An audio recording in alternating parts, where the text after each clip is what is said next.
கிருஷ்ணகிரியில் பள்ளி மாணவியை பாலியல் வன்கொடுமை செய்த வழக்கில் நாம் தமிழர் கட்சியின் முன்னாள் நிர்வாகி சிவராமன், பள்ளி முதல்வர் உள்ளிட்டோர் கைது செய்யப்பட்டுள்ளனர். கிருஷ்ணகிரி மாவட்டம் காவேரிப்பட்டினம் பகுதியைச் சேர்ந்தவர் சிவராமன். நாம் தமிழர் கட்சியின் இளைஞர் பாசறை செயலாளராக இருந்த இவர் சில தனியார் பள்ளிகளில் தேசிய மாணவர் படை மாணவர்களுக்கு பயிற்றுநராகவும் பணியாற்றியுள்ளார்.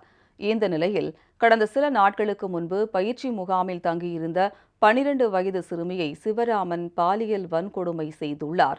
இதுகுறித்து மாணவி புகார் அளித்த போது நிகழ்வை பெரிதுபடுத்த வேண்டாம் என பள்ளி நிர்வாகம் தெரிவித்ததாக கூறப்படுகிறது. இதையடுத்து மாணவி தரப்பில் காவல் நிலையத்தில் புகார் அளிக்கப்பட்டது. இதையடுத்து நாம் தமிழர் கட்சியில் இருந்து சிவராமன் நீக்கப்பட்ட நிலையில் தலைமறைவான அவரை காவல்துறையினர் தனிப்படை அமைத்து தேடி வந்தனர்.